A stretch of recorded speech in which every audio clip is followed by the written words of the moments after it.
નમસ્તે. સૃષ્ટિના સર્જનહારને કોટી કોટી વંદન. હાથનો દુખાવો એટલે શું? તેના કયા કયા કારણો હોઈ શકે? ખભાથી નીચેનો ભાગ અને કોણીથી ઉપરનો ભાગ. એ ભાગનો દુખાવો એટલે શું? તેના થવાના કારણો કયા કયા સાયન્ટિફિક હોઈ શકે? હાથનો દુખાવો એ કોમન સિમ્ટમ્સ છે, કોમન લક્ષણ છે, પણ એની પાછળ ઘણા બધા કારણો જવાબદાર છે. દુખાવાનું કારણ એક નથી, એક કરતાં વધારે દરેક કેસમાં અલગ અલગ હોઈ શકે. એનાથી દુખાવો થાય, આપણને ડિસ્કમ્ફર્ટ લાગે, સોરનેસ લાગે, ઇચિંગ જેવું થાય, પિંચિંગ જેવું થાય, અને દુખાવો ઘણા કેસમાં હાથના ભાગથી નીચે સુધી આંગળીઓ સુધી પણ આવી શકે છે. હવે દુખાવાના કયા કયા કારણો આપણે વિચારી શકીએ કે એનું 70 થી 80% કારણ છે. 70 થી 80% કેસમાં general wear and tear or overuse છે, કે જે મસલ્સની સ્ટ્રેન્થ છે ઓછી થઈ જાય છે, એનો એન્ડ્યુરન્સ ઓછો થાય છે, એનો ઓવરયુઝ થાય છે, કેપેબિલિટી હોય એનાથી વધારે વર્ક થાય છે. એનું કોમન કારણ છે. બીજા ઘણી બધી કન્ડિશન છે આરોગ્યમાં, એના કારણે પણ એમાં દુખાવો થતો હોય છે. આર્થરાઇટિસ છે, બીજા કારણો આપણે જોવાના છે. કે ખભાથી નીચેનો ભાગ અને કોણીથી ઉપરના ભાગનો દુખાવા પાછળ કયા માળખા જવાબદાર હોઈ શકે? મસલ્સ, બોન, ટેન્ડન, લિગામેન્ટ, નર્વ્સ.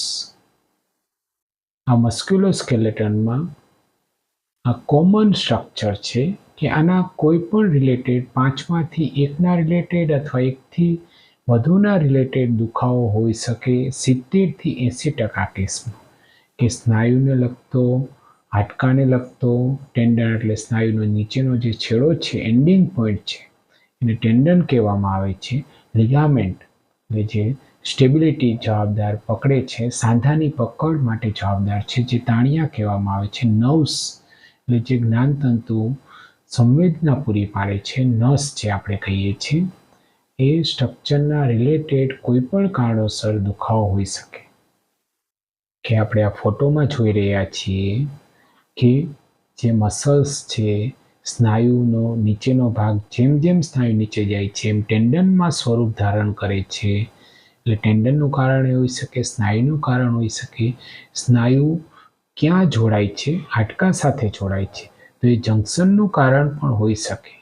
અને જે સ્નાયુ છે એની વચ્ચેથી, દરેક સ્નાયુની વચ્ચેથી અલગ અલગ નર્વ્સ પસાર થાય છે, નસ પસાર થાય છે, જેને સપ્લાય પૂરી પાડે છે, સંવેદના પૂરી પાડે છે, મુવમેન્ટ પૂરી પાડે છે. એના ઉપર પ્રેશર આવવાથી, પિંચિંગ થવાથી, દબાવવાથી પણ કોઈ કારણોને કારણે એ દુખાવો થઈ શકે. પછી ડોકના મણકાનો ઘસારો હોય તો પણ આ દુખાવો ઘણા કેસમાં જોવા મળતો હોય છે. ઘણા કેસમાં એવું જોવા મળતું હોય છે, ડોક દુખતી નથી હોતી, વાંસો દુખતો નથી હોતો, પણ હાથ પણ દુખાવો થાય છે. અને જો ડાબા હાથનો દુખાવો હોય તો એકવાર એમડી ફિઝિશિયન સરના કોન્ટેક્ટમાં રહીને એમને જે અનુકૂળ આવશે એ બધા જ રિપોર્ટ હાર્ટના રિલેટેડ, છાતીના રિલેટેડ રૂલ આઉટ કરાવશે સર. એટલે એ પણ આપણું પિક્ચર ક્લિયર થશે કે આના રિલેટેડ કંઈ નથી, છાતીના રિલેટેડ નથી. એટલે 70 થી 80% કેસને જે સ્નાયુને લગતો દુખાવો છે એ આઇસોલેટ થઈ જશે, ડિફરન્શિએટ થઈ જશે કે આ જ કારણ છે, કે મસલ્સના રિલેટેડ જ કારણ છે. બીજું એક કારણ છે મેડિકલ બર્સાઇટિસ. બર્સા એટલે એક જાતનું પ્રવાહી છે. એ કોઈ પણ બે સ્નાયુ વચ્ચે જે સ્નાયુની સ્લાઇડિંગ મુવમેન્ટ થાય છે, એક સ્નાયુ બીજા સ્નાયુ ઉપર સરકે છે, એ સ્મૂથલી મુવમેન્ટ પાસ થવામાં બર્સાનો રોલ રહે છે, કુશન તરીકે વર્ક કરે છે. પણ અમુક એજ પછી, અમુક વર્ષો પછી આપણું એ રીતનું કામ હોય, આપણા મસલ્સનું એ રીતનું કામ હોય, આપણા બોડી સ્ટ્રક્ચરના રિલેટેડ એ બરસાનું જે ફંક્શન છે, કાર્ય છે, એ થોડુંક ઓછું થવાથી, ડિસ્ટર્બ થવાથી, બરસા ડિટોરિએટ થવાથી જે બંને મસલ્સ વચ્ચે જે સ્લાઇડિંગ મોશન છે ઓછી થઈ જશે, એકબીજા વચ્ચે ઘર્ષણ લાગશે, એના કારણે પણ દુખાવો થઈ શકે છે. આપણે આકૃતિમાં જોઈ રહ્યા છીએ કે એક મસલ્સ બીજા મસલ્સની વચ્ચે જે મુવમેન્ટ પ્રોવાઈડ કરે છે, એ વચ્ચેની બરસા લુબ્રિકેશનના કારણે મુવમેન્ટ સ્મૂધલી આપણે કરી શકીએ છીએ. પણ વર્ષોથી આપણી મુવમેન્ટ ચાલુ જ હોય છે, રિપીટેટિવ મુવમેન્ટ ચાલુ હોય છે, બરસાનો રોલ ઓછો થઈ જાય છે, બરસા થોડીક વીક પડે છે, એના કારણે પણ એ ઇન્ફ્લામેશનમાં કન્વર્ટ થાય છે, એ મસલ્સ વીક પડે છે, એની જે સ્લાઇડિંગ મોશન છે ઓછી થવાથી દુખાવો, ડિસ્કમ્ફર્ટ થઈ શકે. રોટેટર કફ ટીયર આ મોસ્ટ કોમન જે હાથના દુખાવાનું કારણ છે. 80 થી 90% કેસને રોટેટર કફ ટીયર હોઈ જ શકે 40 વર્ષ પછી, 50 વર્ષ પછી, અને 60 પછી તો મોસ્ટ કોમન છે.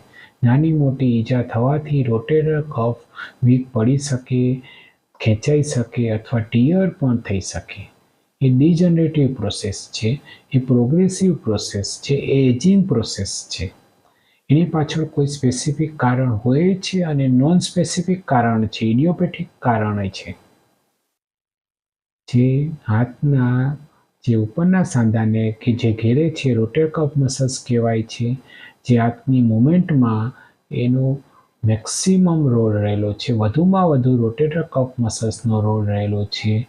એમાં કાંઈ પણ પ્રોબ્લેમ થવાથી, એની તાકાત ઓછી થવાથી, એનું કાર્ય ઓછું થવાથી હાથનો દુખાવો થઈ શકે છે. ઓવરયુઝ થવાથી અથવા અંડરયુઝ થવાથી પણ એ દુખાવો થઈ શકે છે.